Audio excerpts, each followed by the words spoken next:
The sun was setting over downtown Memphis, painting the sky in shades of orange and purple. The streets were quieting down after another busy day, with most people heading home from work. Officer David Wilson sat in his patrol car, parked near a small diner where the smell of fresh coffee and apple pie drifted through his slightly opened window. He'd been on the force for 12 years now, and most evenings followed the same routine.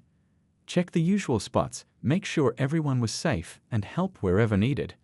But something about this evening felt different.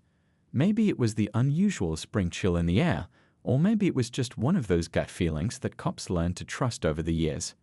As he sipped his now lukewarm coffee, a pickup truck caught his attention. It was an old Ford, probably from the early 90s, with faded blue paint that had seen better days. The truck wasn't speeding or swerving. It was the broken taillight that made Officer Wilson sit up straighter in his seat. But there was something else too. Something in the way the truck moved, almost hesitantly, like its driver was lost in thought. Officer Wilson pulled out behind the truck, flicking on his lights. The pickup took longer than usual to respond, but eventually pulled over near a small park where kids usually played basketball during the day. Now it was empty except for a few dried leaves skittering across the court. As he approached the driver's side, Officer Wilson noticed a Marine Corps cap through the rear window. It wasn't unusual in this part of Tennessee. Lots of veterans called Memphis home. But this cap looked different. Not like the new ones you'd find at military surplus stores, but worn and faded, like it had actually seen service. The driver was an older man, probably in his late 60s. His hands were steady on the wheel, but his eyes, they told a different story. They were red and tired, not from anger or defiance, but from something deeper, something that Officer Wilson had seen before in other veterans he'd met over the years. "License and registration, please," Officer Wilson said, keeping his voice friendly but professional. The smell of alcohol hit him as soon as the man rolled down his window. It wasn't overwhelming, but it was there. The older man nodded slowly, reaching for his glove compartment with deliberate movements. "Yes, sir," he said, his voice carrying that distinct military courtesy that never quite goes away. His hand trembled slightly as he handed over his license. Officer Wilson shone his flashlight on the ID. Thomas Anderson, 68 years old. The address was from the other side of town. As he studied the license, he noticed more details about Mr. Anderson. His clothes were clean but worn, like someone who took pride in their appearance despite limited means. A small pin on his jacket caught the beam of the flashlight, a purple heart. "Mr. Anderson, are you aware that your passenger side taillight is out?" Officer Wilson asked, still watching the man's face carefully. There was something in his expression, not guilt exactly, but a deep wariness that seemed to go beyond just physical tiredness. "No, sir, I wasn't," Anderson replied, his voice slightly rough. "I apologize. Haven't been paying much attention to things lately." The way he said it suggested he wasn't just talking about the taillight. Officer Wilson noticed a photograph stuck to the dashboard. It was old, the colors faded to sepia tones, showing several young Marines standing in front of a helicopter. The image was worn around the edges like it had been handled countless times over the years. The standard procedure would have been to conduct a sobriety test right away. The smell of alcohol was cause enough. But 12 years on the force had taught Officer Wilson that sometimes the by-the-book approach wasn't always the best one. Sometimes you had to listen to that gut feeling, the one telling you there was more to the story. "That's quite a photograph you've got there," he said, gesturing to the dashboard. "Vietnam." Anderson's eyes shifted to the photo, and for a moment, something changed in his expression. The weariness lifted slightly, replaced by a mix of pride and pain that only those who've served can truly understand. "Yes, sir," he said softly. "Back in 71. That's my old unit." He paused, his fingers drumming lightly on the steering wheel. "Officer, I know I probably shouldn't be driving right now, but if you've got a minute, there's something I need to explain." There was something in his tone, a combination of military discipline and raw honesty, that made Officer Wilson pay close attention. This wasn't going to be a typical traffic stop. His instincts had been right. This evening was different, and he was about to find out why. Officer Wilson shifted his weight slightly, watching as Mr. Anderson's hands remained steady on the steering wheel. The night had grown cooler, and somewhere in the distance, a dog barked at nothing in particular. The moment felt heavy with unspoken words. "Sir, I'm going to need you to step out of the vehicle," Officer Wilson said, keeping his voice level and professional. He'd done this hundreds of times before, but something about this stop felt different. The way the older man carried himself, even while sitting, there was a dignity there that spoke of years of service and sacrifice. Mr. Anderson nodded slowly, reaching for the door handle with careful movements. "Yes, sir," he replied, his military background showing through in every measured response. As he stepped out, his boots hit the pavement with a soft thud, and he straightened up with the kind of precision that comes from years of military discipline. The streetlight above them flickered occasionally, casting shifting shadows across the empty street. Officer Wilson could smell the alcohol more clearly now, not overwhelming, but enough to be concerning. He noticed how Mr. Anderson's eyes seemed to be looking past him, focused on something distant that only he could see. "I'm going to have to ask you to perform a few simple tests," Officer Wilson explained, gesturing to a flat stretch of sidewalk nearby. "Can you walk in a straight line for me?" Mr. Anderson complied without argument, but his steps weren't quite right. He wobbled slightly, though he tried to hide it. His face showed concentration, like someone trying very hard to appear more composed than they felt. The Marine Corps cap on his head caught the streetlight, its edges frayed from years of wear. "Now, I need you to follow my finger with your eyes only," Officer Wilson continued, moving his index finger slowly from side to side. As he conducted the test, he noticed something in Mr. Anderson's eyes, not just the slight delay in tracking movement, but a deep sadness that seemed to well up from somewhere inside. The tests continued, each one confirming what Officer Wilson had suspected. But there was more to this situation than just another DUI stop. He could feel it in his gut, the same instinct that had kept him alive during his own time in the service. "Sir, I'm afraid you're not in any condition to drive tonight," Officer Wilson said, reaching for his handcuffs more out of procedure than immediate intent. The metal clinked softly against his belt. That's when Mr. Anderson spoke, his voice quiet but clear. "Officer, I know how this looks, and you're right, I shouldn't be driving. But before you do what you need to do, I'd like to show you something. It's in my wallet. May I reach for it?" There was something in his tone, not pleading, not trying to get out of trouble, but almost like a man who needed someone to understand why he'd ended up here on this particular night. Officer Wilson nodded, watching carefully as Mr. Anderson reached slowly for his back pocket. The wallet was old leather, cracked and worn smooth in places. Mr. Anderson's fingers trembled slightly as he opened it, but not from fear. He handled it like someone touching a precious relic, something that held more than just cards and cash. "This was taken 48 years ago, almost to the day," he said, carefully pulling out a photograph protected by a clear plastic sleeve. The edges were worn soft, like it had been handled thousands of times over the years. "The young fellow in the middle there, that's Jimmy Carter, not the president," he added with a slight smile that didn't quite reach his eyes. "Different Jimmy Carter. He was my best friend." Officer Wilson took the photo carefully, angling it to catch the light better. 4 young Marines stood proudly in their dress blues, arms around each other's shoulders, their faces full of that unique mix of innocence and determination that all young soldiers seem to share. "We were all heading out on a mission the next day," Mr. Anderson continued, his voice growing quieter. "Jimmy, he had just gotten a letter from home. His wife had given birth to their daughter. He never got to meet her." The night seemed to grow still around them, the usual city sounds fading into the background. Officer Wilson looked at the photo, then at Mr. Anderson, and understood that this traffic stop had just become something much more significant than a routine DUI. This was about memory, loss, and the weight that some veterans carry every day of their lives. "Sir," Officer Wilson said, lowering the photo, "I think we need to talk about this. But first, let's get you somewhere safer than the side of the road. Would you be willing to tell me more about Jimmy and your other friends?" Officer Wilson guided Mr. Anderson to a nearby bench, away from the passing cars. The metal seat was cold, but neither man seemed to notice. Above them, stars were starting to peek through the city's light pollution, dim but persistent. The old veteran's hands were steady now as he held the photograph, treating it with the gentleness usually reserved for handling precious glass. "We were just kids back then," Mr. Anderson said, his weathered finger pointing to each face in the photo. "That's me there, standing next to Jimmy. I was 22, thought I knew everything about everything. He let out a soft chuckle that carried no real humor. Boy, was I wrong. The streetlight cast enough glow to see the details in the photograph clearly now. Young faces smiled back at them, frozen in time, their dress blues crisp and perfect. Behind them stood a Huey helicopter, its blades casting long shadows across the Vietnamese airfield. I was the pilot, Mr. Anderson continued, his voice growing stronger as he shared his story.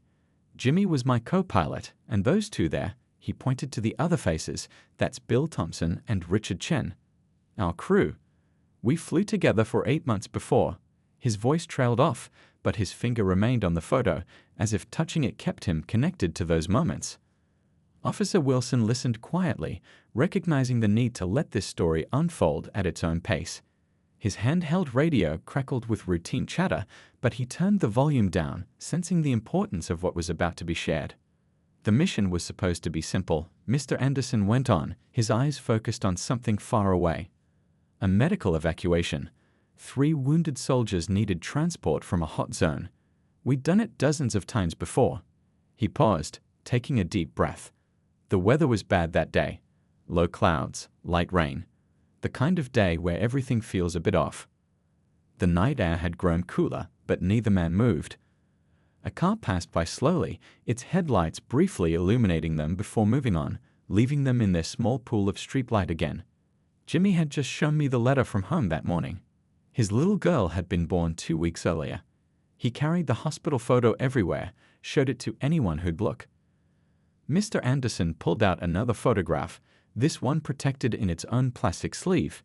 It showed a tiny baby in a hospital blanket. The photo was worn but carefully preserved, just like the other one. He was so proud, Mr. Anderson said softly, had already picked out a teddy bear to send home. It was sitting in our quarters, all wrapped up and ready to mail. His voice caught slightly, never did get sent. Officer Wilson noticed how Mr. Anderson's hands had started trembling again, but not from the alcohol now. Some memories just do that to a person, he knew. They shake you from the inside out. We took heavy fire approaching the landing zone. Jimmy spotted the incoming rockets first. He always had good eyes. Mr. Anderson's voice had grown quieter, but somehow stronger. I started evasive maneuvers, but the clouds were so low. We couldn't see the mountain ridge until it was too late. He fell silent for a moment, looking up at the night sky. A plane blinked its way across the stars, heading somewhere far away. I lost consciousness for a while. When I came to, I was hanging upside down in my harness. The helicopter had somehow landed on its side in a rice paddy. Jimmy? He stopped, taking another deep breath. Jimmy and the others didn't make it. The official report said it was instantaneous. No suffering. Officer Wilson noticed how Mr. Anderson's military posture had softened, the weight of the memory physically pressing down on his shoulders.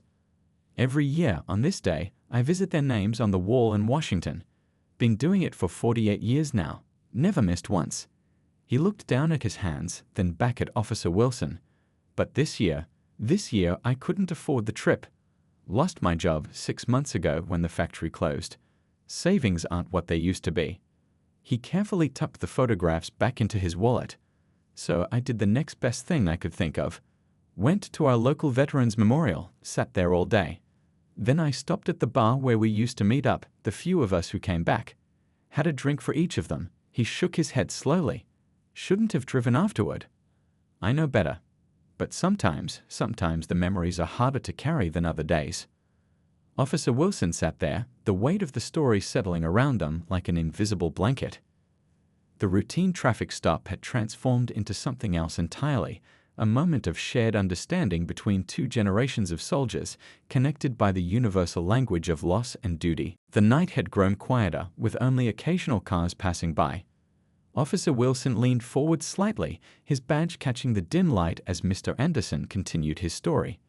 The old veteran's voice had found its rhythm now, like a river finally breaking through a dam.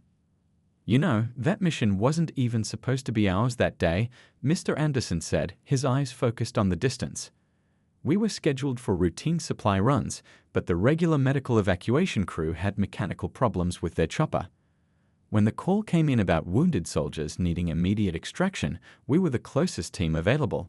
He pulled out the photograph again, but this time his attention was on the helicopter in the background. That old bird had gotten us through some rough spots before. We called her Lucky Lady, painted the name right there on the nose. He pointed to a barely visible script on the helicopter side. Though I guess luck runs out eventually. A cool breeze rustled through nearby trees, carrying the scent of early spring. Officer Wilson noticed how Mr. Anderson's shoulders seemed to carry not just years, but the weight of untold stories. The morning started like any other. We had our usual breakfast in the mess hall. Bill was complaining about the powdered eggs, like he did every morning. Richard was writing another letter to his mom in California. And Jimmy, Mr. Anderson's voice softened. Jimmy couldn't stop talking about his baby girl. He'd just gotten more photos in the mail. He reached into his wallet again, carefully unfolding a worn piece of paper. This was the letter he got that morning. His wife wrote about how their daughter had his eyes, how she already seemed to smile in her sleep, just like him. The paper's creases were soft from years of handling, the ink slightly faded but still readable. We got the call around noon. 3 soldiers hit by enemy fire needed immediate evacuation. Their position was in a valley surrounded by hills, the kind of place that makes every pilot nervous. But those men needed help, and that's what we were there for. Officer Wilson noticed how Mr. Anderson's hands moved as he spoke, almost like he was still at the controls of his helicopter. Some memories live in more than just the mind. They become part of your muscles, your movements. The weather was terrible. Low clouds, light rain that made everything slick. The kind of day where even birds think twice about flying. But when you've got wounded men waiting, you don't have the luxury of choosing your conditions. He paused, taking a deep breath. We were about 5 minutes from the landing zone when everything went wrong. The enemy knew we were coming. They'd been waiting. The ground fire was intense. Richard spotted the first RPG coming up from the trees.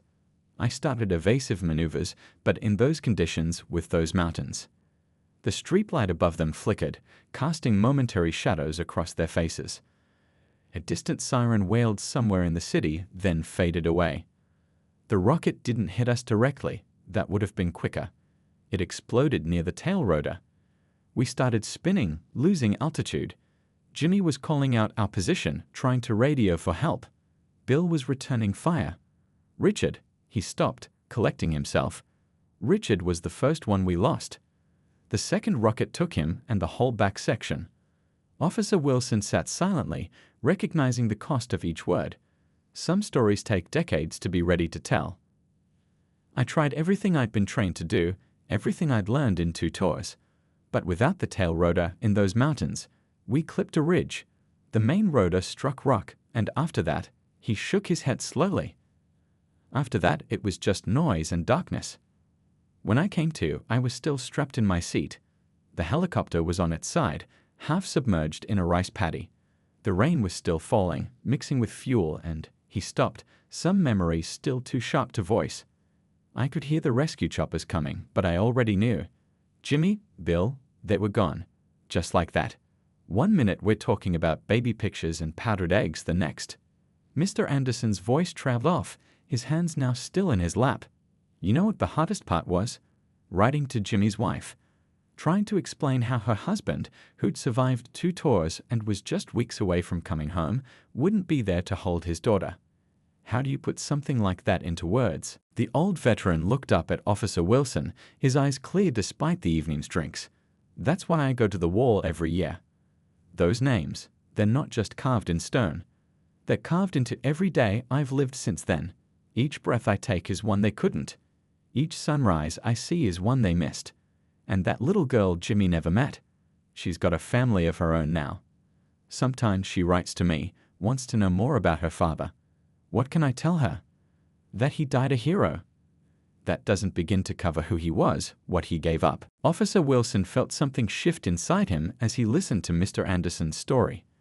The cold metal bench they sat on no longer seemed important, nor did the routine traffic stop that had brought them here. He reached up and touched his own chest, where underneath his uniform he carried a similar photograph, one he hadn't looked at in years. I was in Iraq, Officer Wilson said quietly, surprising himself. He rarely talked about his service, especially on duty. 2008, Northern Province. He paused, then reached for his wallet, pulling out a worn photograph of his own. 4 soldiers stood in desert camo, arms around each other's shoulders, wide grins on dust-covered faces. Mr. Anderson looked at the photo with understanding in his eyes. Some things don't change across generations: the brotherhood, the loss, the memories that never quite fade. We were doing convoy protection, Officer Wilson continued, his voice taking on the same distant quality that Mr. Anderson's had held moments before. My buddy Pete. He was always the funny one. Could make anyone laugh, even on the worst days.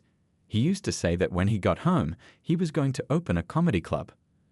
A small smile crossed his face at the memory. The night air had grown still around them, as if the world itself was listening. A moth fluttered around the streetlight above, casting shifting shadows across their faces. One day, we were escorting a supply truck through what was supposed to be a secure zone. Pete was telling jokes on the radio, like always. Then we hit the IED. Officer Wilson's hand tightened slightly on his knee. I still hear the sound sometimes when it's too quiet at night. Mr. Anderson nodded slowly, no words needed. He knew that sound, different weapon but same result, same loss, same memories that wake you up at 3 a.m. covered in cold sweat. That's why I became a cop, Officer Wilson said, gesturing to his uniform. Needed to keep serving somehow. Needed to feel like I was still protecting people, still making a difference. But sometimes, he looked down at his badge, then back at Mr. Anderson. Sometimes I see things differently than what the manual tells us to do. A car drove past, its headlights sweeping over them briefly before moving on. In that moment of illumination, both men could see the shared understanding in each other's eyes. You know, Officer Wilson continued, we've got this new program at the department. Working with the VA, trying to better understand what veterans go through, how to help instead of just enforce. Started it after we had a few incidents, veterans in crisis, situations that could have ended badly if someone hadn't recognized the signs. He pulled out his phone, scrolling through his contacts. There's this counselor I know at the VA center. Good guy, served in Afghanistan himself. He runs a support group, mostly Vietnam and Iraq vets. They meet every Thursday evening. Mr. Anderson watched as Officer Wilson's fingers hovered over the phone's screen.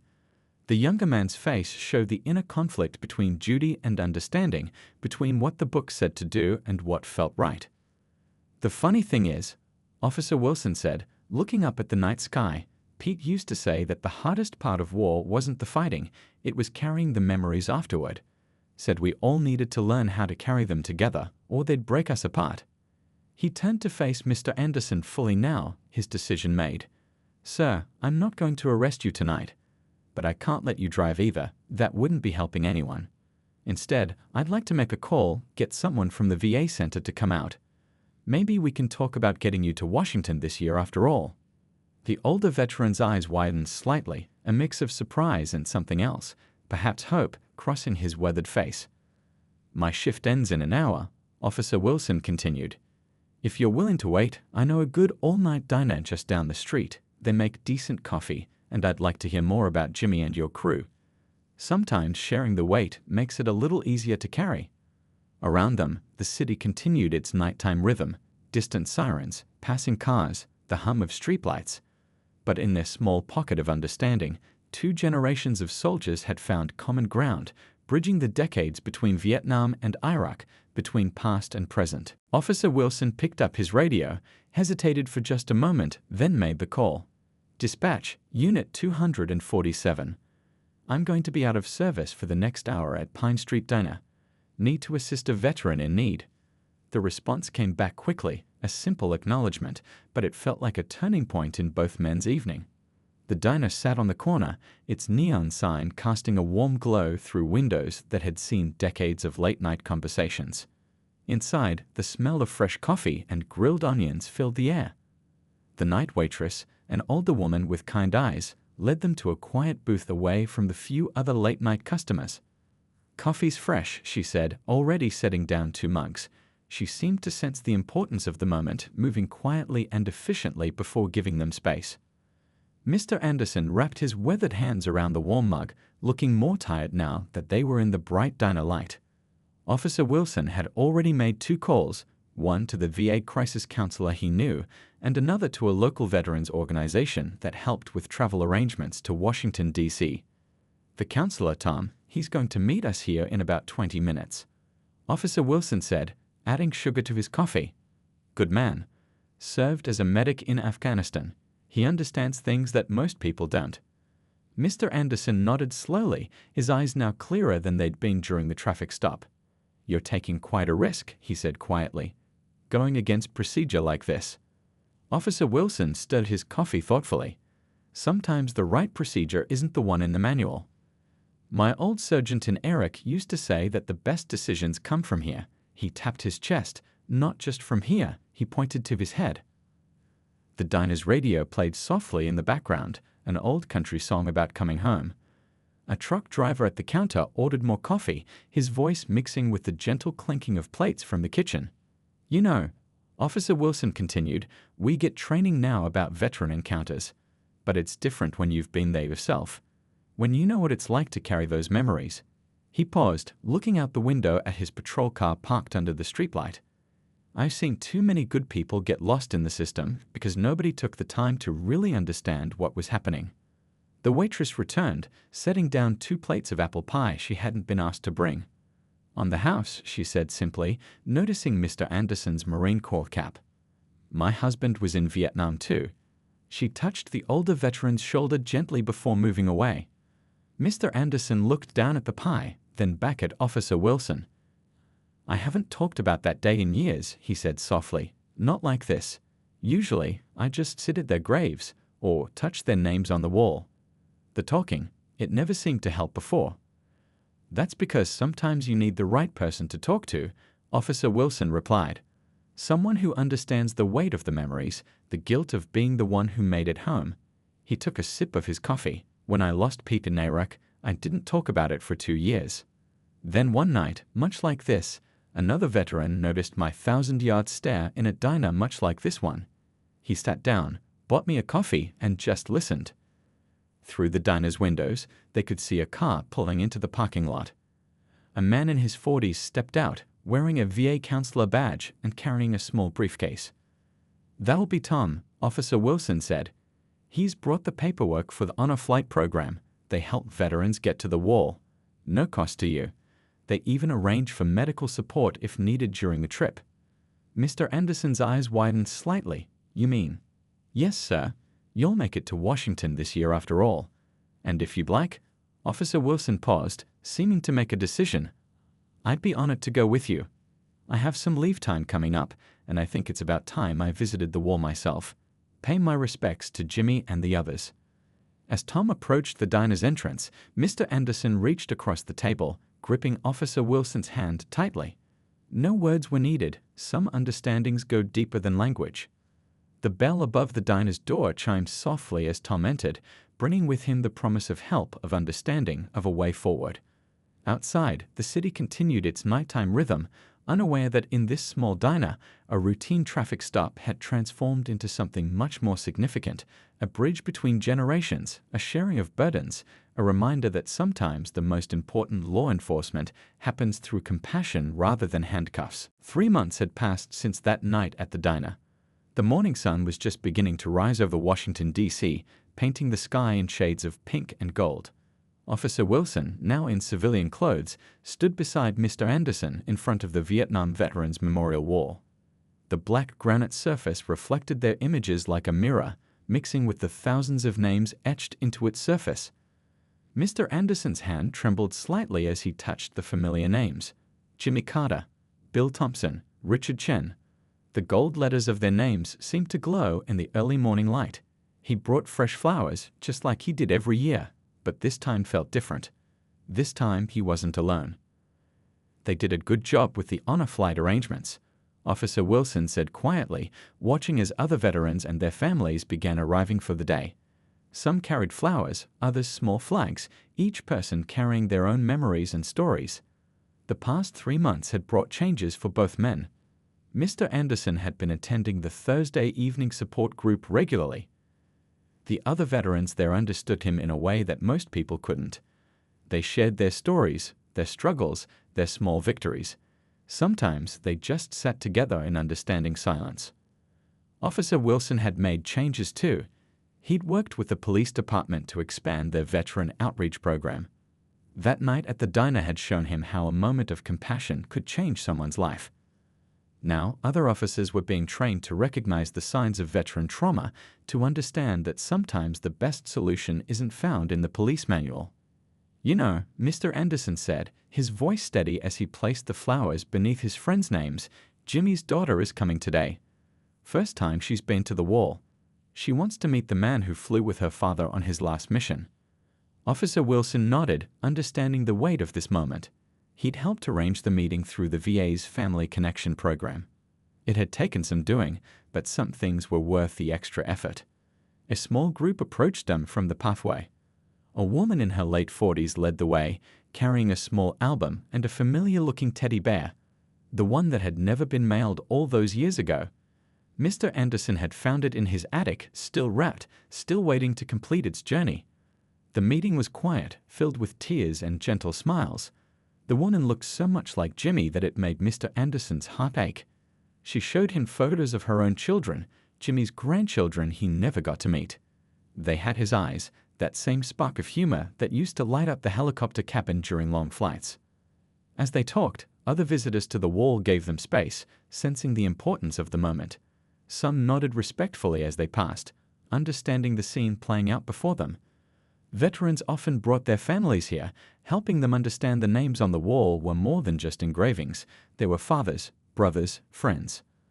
Officer Wilson stood back slightly, giving them privacy while remaining close enough to offer support if needed.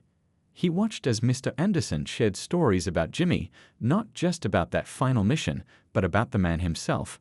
How he loved telling bad jokes. How he could make the best coffee out of their military rations. How proud he was when he got that letter about his new baby girl. Later that afternoon, they all went to a small cafe near the memorial. Jimmy's daughter brought out old letters her father had written home, sharing them with Mr. Anderson. Each yellowed envelope contained pieces of Jimmy that his daughter had never known, his hopes, his dreams, his love for the family he left behind. "You know," Officer Wilson said as they walked back to their hotel that evening, "that night I pulled you over. I almost did everything by the book. Almost missed this whole story." Mr. Anderson nodded, looking up at the stars appearing in the darkening sky. "Sometimes the right path isn't the obvious one. Those boys on the wall taught me that. Every mission had its procedures, but sometimes you had to trust your gut, do what felt right." The story spread through both the police department and veteran communities. It became a teaching moment in police training sessions, a reminder that behind every encounter there might be a deeper story worth hearing. The Thursday support group grew, with new veterans joining each week, each bringing their own stories, their own battles, their own healing. And every year after that, two men, one who flew helicopters in Vietnam, one who drove convoys in Iraq, made the journey to Washington together. They would stand before the wall, remember their friends, and share the weight of memories that never quite fade, but become easier to carry when you don't have to carry them alone. The traffic stop that could have ended in handcuffs instead ended in healing, reminding everyone who heard the story that sometimes the most powerful law enforcement tool isn't a badge or a gun, it's the willingness to listen, to understand, and to help carry another person's burden for a while.